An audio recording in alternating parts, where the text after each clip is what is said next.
সম্মানিত গ্রাহক, আজকে আপনাদের চেক নিয়ে দুটি জালিয়াতির গল্প বলবো, যে ব্যাপারগুলো সাধারণত কেউ গুরুত্ব দিয়ে বলে না।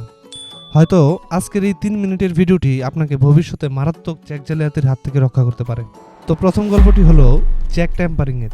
এ যাবৎকালে যত ধরনের চেক ট্যাম্পারিং হয়েছে তার ম্যাক্সিমাম শুধুমাত্র চেকে টাকার পরিমাণ নিয়ে হয়েছে।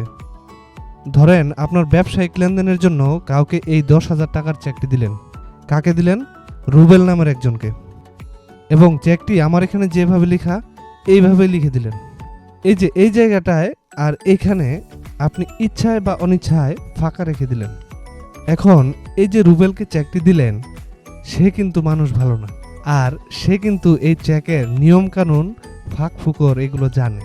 তো সে কি করলো, 10,000-এর জায়গায় সামনে একটা 1 বসিয়ে দিল, আর এখানে কথায় 1 লক্ষ লিখে দিল।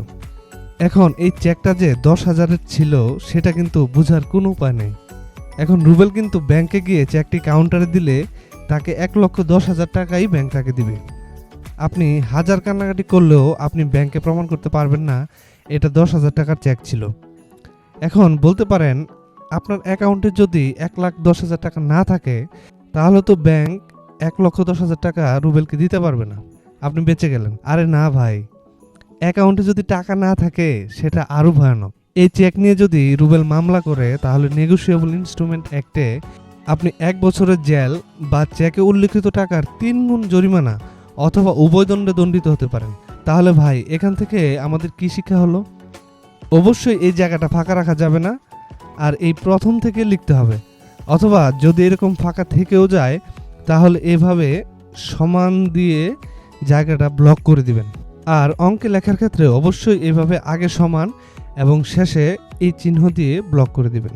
তাহলে অন্তত টাকার পরিমাণ নিয়ে আপনার চেকটা ট্যাম্পারিং করার সুযোগ থাকবে না। এখন বলছি দ্বিতীয় গল্পটা। এবার রুবেল নামের কোনো খারাপ মানুষকে না, ধরেন এই যে এই 50,000 টাকার চেকটা এটা আপনার ছেলেকে বা ছোট ভাইকে দিয়ে পাঠালেন। আপনার ছোট ভাইয়ের নাম ধরুন সুশান্ত, তো পেটুয়ের জায়গায় তার নামও লিখে দিলেন আর টাকার পরিমাণও সঠিকভাবে লিখলেন। এখানে ওই যে একটু আগে যে গল্পটা বললাম এইভাবে ব্লক করে দিলেন, মানে একটা প্রপার চেক। এখন ঘটনা হলো সুশান্ত ব্যাংকে যাওয়ার পথে বা যে কোনোভাবে চেকটা হারিয়ে ফেললো, হারিয়ে বাসায় চলে আসছে এবং ব্যাপারটি আপনাকে জানালো। আপনি কিছুই বললেন না, ভাবলেন যাক চেক হারিয়ে গেছে তো গেছে, চেকে তো সুশান্তর নামই লেখা, এই চেক তো আর অন্য কেউ ব্যবহার করতে পারবে না। তো কিছুক্ষণ পরই ব্যাংক থেকে আপনার ফোনে 50,000 টাকা উত্তোলনের একটা মেসেজ আসলো। আপনার মাথায় আকাশ ভেঙে পড়বে না? ভাবছেন কিভাবে ব্যাংক এই চেক দিয়ে টাকা দিল?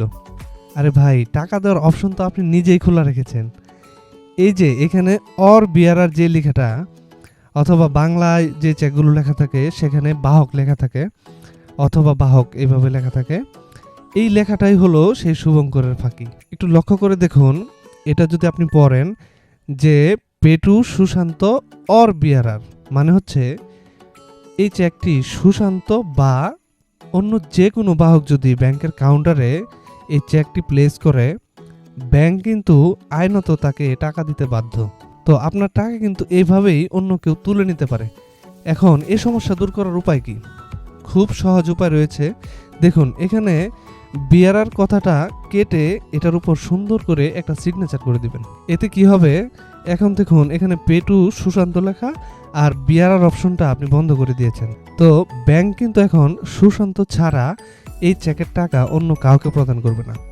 এখন সুশান্ত যদি চেক হারিয়েও ফেলে সেক্ষেত্রেও অন্য কেউ যদি এই চেকটি ব্যাংকে নিয়ে যায়, ব্যাংক কিন্তু এই টাকাটি তাকে প্রদান করবে না। সো কাউকে চেক দিয়ে টাকা তোলানোর ক্ষেত্রে এই ছোট্ট ট্রিক্সটি ব্যবহার করুন।